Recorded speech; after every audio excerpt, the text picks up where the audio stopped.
Selamat malam para saudara kasih dalam Kristus.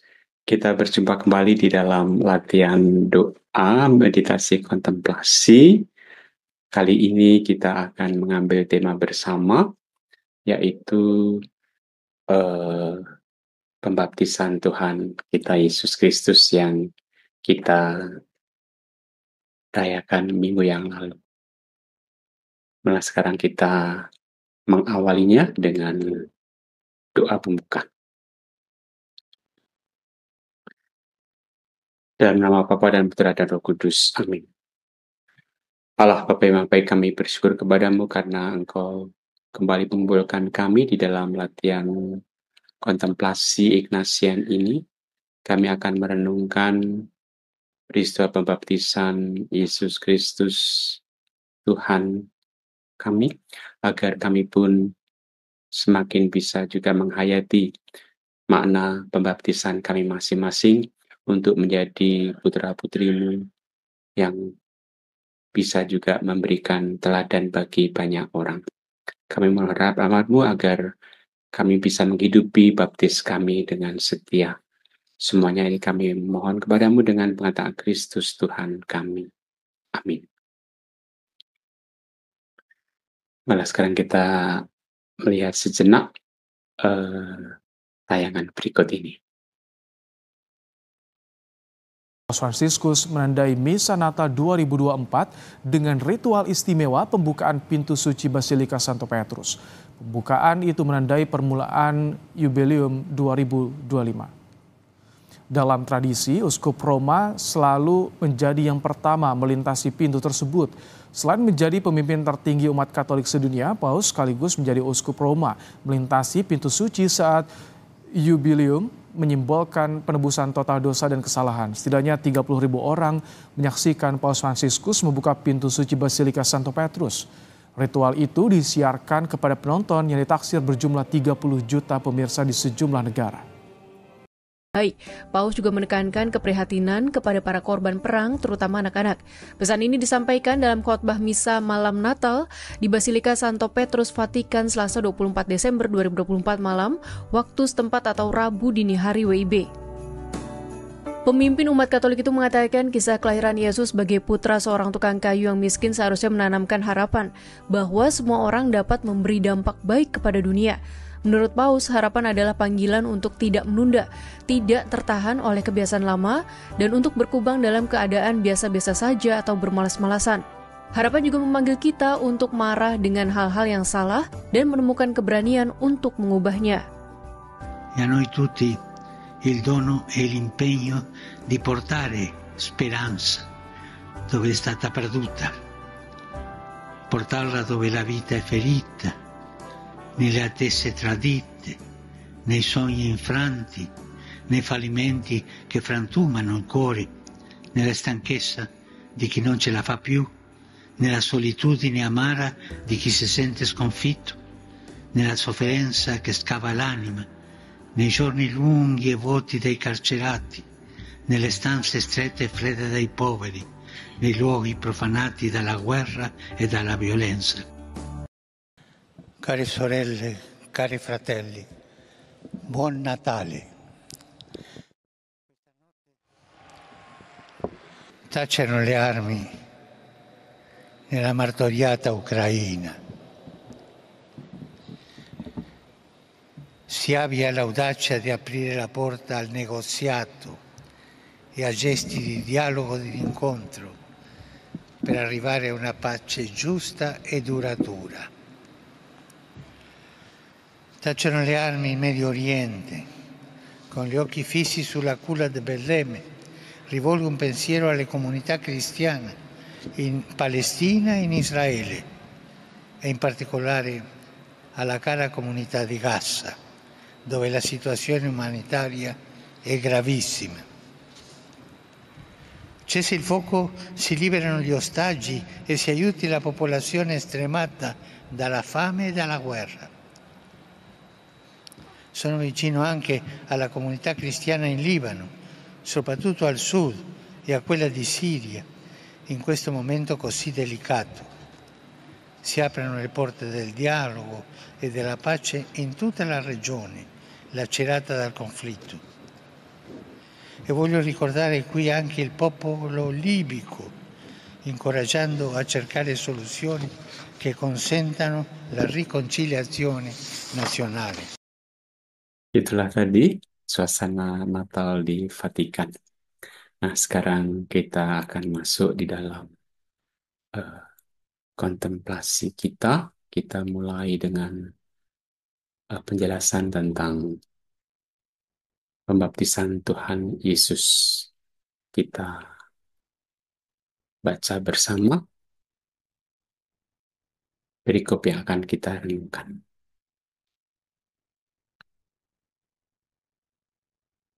Yesus anak Allah dibaptis. Karena orang banyak sedang menanti dan berharap, dan semuanya bertanya dalam hatinya tentang Yohanes, kalau ia adalah Mesias, Yohanes menjawab dan berkata kepada semua orang itu, "Aku membaptis kamu dengan air, tetapi yang lebih berkuasa daripadaku akan datang, dan buka tali kasutnya pun aku tidak layak. Ia akan membaptis kamu dengan Roh Kudus dan dengan api." Ketika seluruh orang banyak itu telah dibaptis, dan ketika Yesus juga dibaptis dan sedang berdoa, terbukalah langit dan turunlah Roh Kudus dalam rupa burung merpati ke atasnya. Dan terdengarlah suara dari langit, "Engkaulah anak yang kukasihi, kepadamulah aku berkenan." Kita lihat videonya.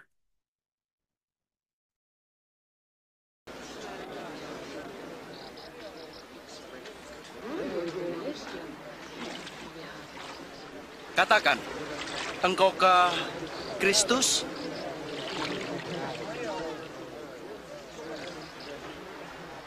Aku membaptis kamu dengan air. Tetapi yang lebih berkuasa daripadaku akan datang. Membuka tali kasutnya pun aku tidak layak. Ia akan membaptis dengan Roh Kudus dan api. Di tangannya ada nyiru untuk menampi dan mengumpulkan gandum ke dalam lumbung, tetapi sekam akan dibakarnya.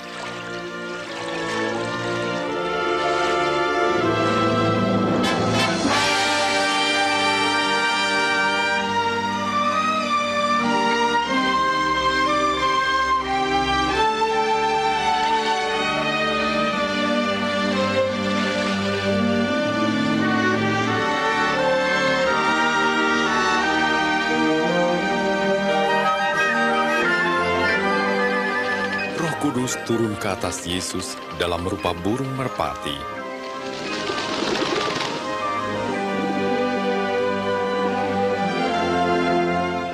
Dan terdengar suara Allah, "Engkau anakku yang aku kasih, aku berkenan kepadamu." Ya, itulah tadi perikop dan tayangan tentang Yesus dibaptis, yang mengundang kita juga bersama-sama untuk merenungkan baptisan kita masing-masing. Nah, sekarang kita masuk dalam penjelasan tentang perikop ini. Seperti biasa, doa akan kita awali dengan doa persiapan, kemudian ada 3 pendahuluan, 3 pokok renungan, lalu percakapan dengan Yesus. Pendahuluan yang pertama, kita mengingat cerita yang kita kontemplasikan, yaitu Tuhan Yesus yang dibaptis oleh Yohanes Pembaptis. Lalu kita masuk dalam pendahuluan yang kedua, kita bayangkan tempat dalam angan-angan kita. Di sini kita melihat gambaran situasi tentang pembaptisan Tuhan di Sungai Yordan.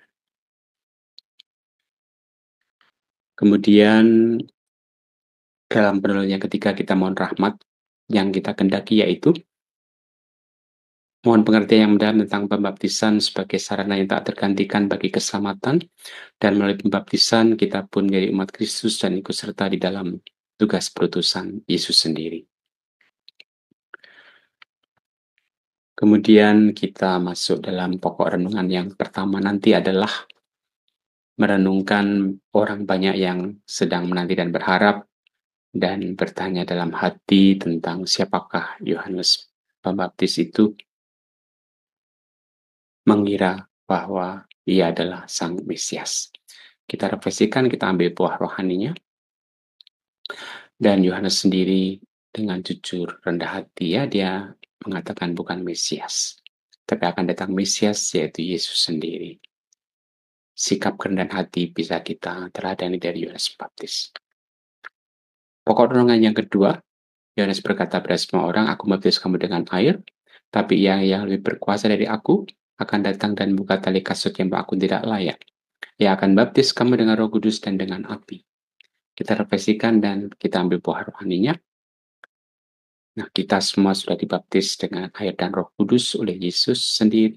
Akan iman kita akan Yesus Sang Juru Selamat, kita menjadi anak-anak Allah, dosa kita diampuni, dan menjadi anggota gereja, maka kita pun juga harus hidup sesuai dengan panggilan kita sebagai anak Allah, hidup di dalam kasih. Lalu pokok renungan yang ketiga, ketika Yesus dibaptis dan berdoa, terbukalah langit dan datanglah Roh Kudus dalam rupa burung merpati ke atasnya, dan suara Bapa dari surga memberikan penegasan, Engkaulah anakku yang kukasihi, kepadamu lah aku berkenan. Kita refleksikan, kita ambil buah rohaninya. Di sini Yesus dimaklumkan oleh Allah Bapa sendiri sebagai anak Allah, sebagai putra Allah yang terkasih, yang berkenan kepada Bapa. Kita renungkan bagaimana kita di dalam Yesus, kita juga diundang untuk menjadi anak-anak Allah yang terkasih, yang berkenan pada Bapa, dengan sikap hidup kita, dengan doa-doa kita, dan dengan pelayanan kita kepada sesama. Lalu kita adakan percakapan dengan Yesus.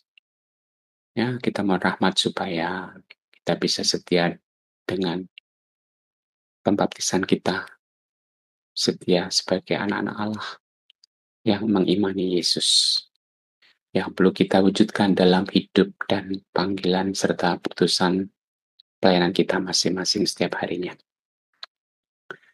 Baik, malah sekarang kita masuk di dalam kontemplasi, kita masuk dalam keheningan, kita sadari kehadiran Allah di tengah-tengah kita, dan kita mencoba hening dengan mendengarkan suara-suara sekitar, ataupun dengan menyadari nafas kita, atau menyadari tubuh kita, sampai masuk dalam keheningan.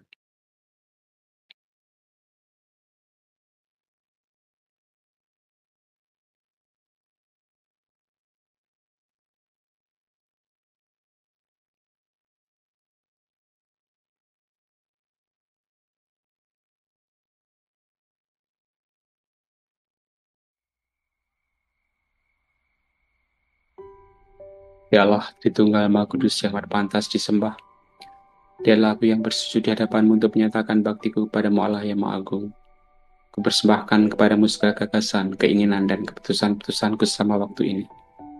Tidak pantaslah aku ini ya Tuhan, menerima terang dan pertolongan baru, karena aku telah menyalahgunakan anugerah-anugerah-Mu.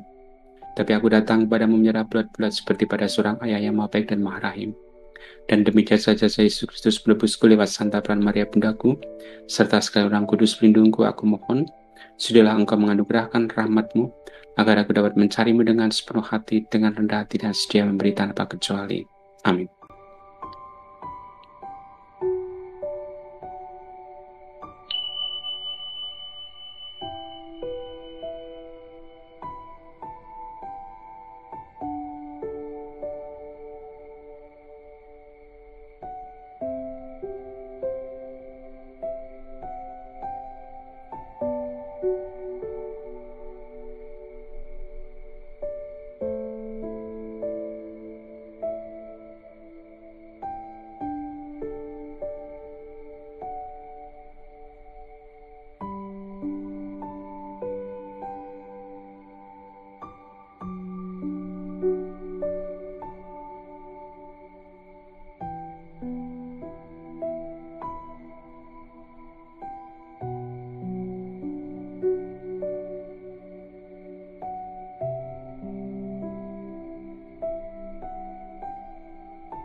Marilah kita menutup pelatihan kontemplasi kita dengan doa yang diajarkan Yesus sendiri.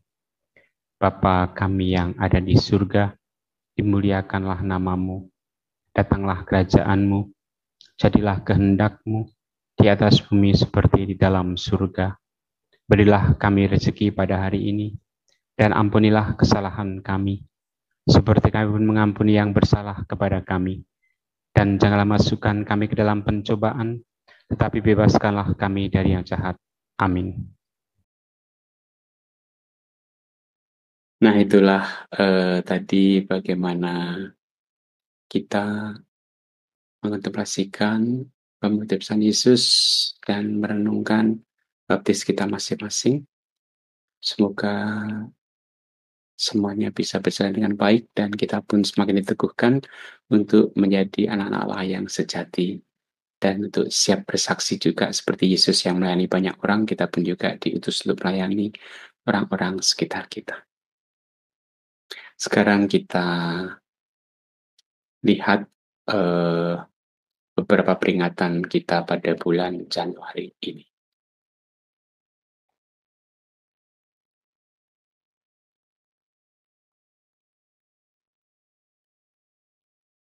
Pada tanggal 1 Januari yang lalu kita memperingati Hari Raya Santa Maria Bunda Allah, membuka tahun yang baru. Tanggal 2 Januari kita memperingati Santo Basilius Agung dan Santo Gregorius Nazianzi. Santo Basilius Agung lahir tahun 330 di Konstantinopel, sekarang Turki. Wafatnya tahun 379. Seorang pujangga besar gereja. Sedangkan Santo Gregorius Nazianzi, beliau atau lahir tahun yang sama 330 dari Kapadokia, Asia Kecil. Wafatnya tahun 390. Beliau adalah pengkhotbah ulung menentang bid'ah Arianisme. Tanggal 3 Januari kita memperingati pesta nama Serikat Yesus, pesta nama Yesus, yaitu nama pesta bagi Serikat Yesus bagi para Yesuit yang memakai nama Yesus. Kita doakan para Yesuit agar sungguh-sungguh bisa menjadi alter Yesus yang lain di dalam hidup dan karya pelayanan mereka. Tanggal 5 Januari kemarin itu kita merayakan Hari Raya Penampakan Tuhan, Epifani, ya, yang biasanya dirayakan tanggal 6 Januari, kita rayakan hari Minggunya. 3 raja datang untuk menghormati Yesus membawa persembahan emas, duba, dan mur, lambang pengakuan Yesus sebagai Sang Raja, sebagai imam, dan juga yang akan wafat disalib untuk menyelamatkan dan menebus kita, umat manusia. Tanggal 12 Januari yang lalu kita memperingati pesta pembaptisan Tuhan yang kita renungkan malam hari. Tanggal 17 Januari kita memperingati Santo Antonius Abbas, lahir tahun 251 di Mesir, wafatnya 356, seorang pertapa bapa dari para rahib yang mengawali panggilan monastik. Tanggal 19 Januari kita memperingati Santo Yohanes Ogilvy dan kawan-kawan para martir Yesuit, lahir tahun 1579 di Sekolah Agnia, wafatnya tahun 1615, menjadi martir membela otoritas Paus.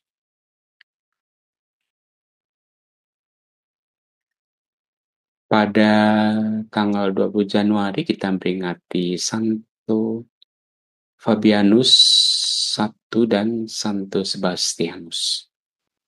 Santo Fabianus I seorang paus, hidup abad yang ketiga, berasal dari Roma, wafat tahun 250, menjadi paus yang ke-20 membenahi administrasi gereja. Sedangkan Santo Sebastianus hidup abad yang ketiga juga, berasal dari Narbonne, Gaul, Perancis, wafat sekitar tahun 288, seorang martir, satria yang gagah berani. Kemudian Santa Agnes kita peringati tanggal 21 Januari. Lahir sekitar tahun 291 dari Roma, wafatnya 21 Januari 304, dalam usia yang muda, ya, 13 tahun. Dia adalah martir pada masa Kaisar Diocletianus. Tanggal 24 Januari kita memperingati Santo Franciscus de Sales. Lahir 21 Agustus 1567 di Prancis, wafatnya 28 Desember 1622 di Lyon, Prancis. Beliau adalah seorang pujangga gereja, merintis penggunaan surat kabar untuk pewartaan. Tanggal 25 Januari kita memperingati pesta bertobatnya Santo Paulus Rasul. Di babak pertama dari Tarsus, wafatnya sekitar tahun 60 atau 70. Beliau adalah penganiaya umat Kristiani dengan nama Saulus, yang kemudian bertobat, berubah menjadi Paulus, menjadi pewarta ulung, dan sekaligus martir karena kesaksiannya. Tanggal 26 Januari kita peringati Santo Timotius dan Santo Titus, dua murid Paulus. Timotius lahir di Listra abad pertama, wafat tahun 97, pemimpin jemaat di Efesus. Sedangkan Titus juga abad pertama, wafat tahun 96 di Korina, Kreta, Yunani, pemimpin jemaat di Kreta. Tanggal 27 Januari kita memperingati Santa Angela Merici, lahir 21 Maret 1474 dari Desenzano, Italia, wafatnya 24 Januari 1540 di Brescia, Italia. Beliau adalah pendiri Ordo Santa Ursulin Kossuth. Tanggal 28 Januari kita memperingati Santo Thomas Aquino, lahir tahun 1225 di Monte Cassino, Italia, wafatnya 7 Maret 1274 di Fossa Nuova dekat Terracina, Italia, seorang pujangga gereja yang besar. Tanggal 31 Januari kita memperingati Santo Yohanes Bosco, lahir 16 Agustus 1815 dari Becci, Castelnuovo d'Asti, Piedmont, Italia, wafatnya 31 Januari 1888 di Torino, Italia. Beliau adalah pendiri Kongregasi Salesian Don Bosco, SDP. Baik, mari sekarang kita berdoa bersama Paus Fransiskus untuk wujud kerasulan doa bulan. Mari berdoa. Allah Bapa yang baik, bersama dengan Paus Fransiskus kami berdoa untuk wujud gereja pada bulan ini, yaitu wujud gereja universal. Kami berdoa untuk hak atas pendidikan bagi mereka yang terdampak perang. Semoga para migran, pengungsi, dan mereka yang terdampak perang mendapatkan hak pendidikan yang diperlukan untuk membangun dunia yang lebih baik lagi. Kami mohon, kabulkanlah doa kami ya Tuhan. Untuk gereja Indonesia, semoga para aktivis gereja melanjutkan semangat sinode dengan melakukan praktek percakapan rohani secara rutin di tengah kesibukannya melayani Tuhan dan umat, sehingga langkah mereka pendapat dalam pelayanan semakin sejalan dengan langkah Allah sendiri. Kami mohon, kabulkan doa kami ya Tuhan. Untuk wujud khusus kita berdoa untuk seluruh umat yang memasuki tahun jubileum, tahun kerahiman Allah ini. Semoga kami semuanya semakin mampu merasakan kerahiman Allah dan juga semakin Kau tumbuhkan di dalam semangat mengampuni, memaafkan sesama yang bersalah pada kami, agar kami pun juga semakin dapat menjalin persaudaraan sejati dengan semua orang. Kami mohon, kabulkanlah doa kami ya Tuhan. Kami juga berdoa untuk perdamaian dunia di daerah-daerah perang, di Ukraina, Rusia, di daerah Timur Tengah, dan tempat yang lain. Kiranya Engkau membimbing para pemimpin dunia agar mereka pun bisa mengutamakan perdamaian dan mewujudkan perdamaian dunia yang nyata dan sejati. Kami mohon, kabulkanlah doa kami ya Tuhan. Kami juga berdoa untuk para korban bencana alam khususnya di Los Angeles yang kehilangan rumah harta mereka berlalap api. Semoga Engkau juga berkenan memberikan rahmat kekuatan kepada mereka semuanya dan mereka pun dapat melanjutkan hidup dengan normal lagi berkat uluran bantuan orang-orang yang peduli pada mereka. Kami mohon, kabulkanlah doa kami ya Tuhan. Kita hening sejenak, kita sampaikan doa-doa pribadi kita.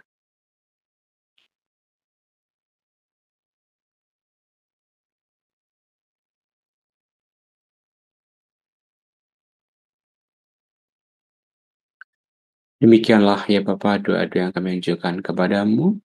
Kami percayakan semuanya kepadamu dengan pengatakan Kristus Tuhan dan Juru Selamat kami. Amin. Kita mohon berkat Tuhan. Tuhan bersamamu. Semoga kita semuanya, keluarga kita, dan usaha kita selanjutnya senantiasa berkat Allah yang Maha Kuasa, Bapa dan Putra dan Roh Kudus. Amin. Para terkasih, dengan demikian latihan doa kontemplasi sudah selesai. Semoga kita pun bisa tetap tekun di dalam olah usaha kita untuk tetap berkontemplasi setiap harinya melalui bacaan-bacaan Injil yang ditawarkan oleh gereja setiap hari. Terima kasih. Selamat malam. Berkah dalam.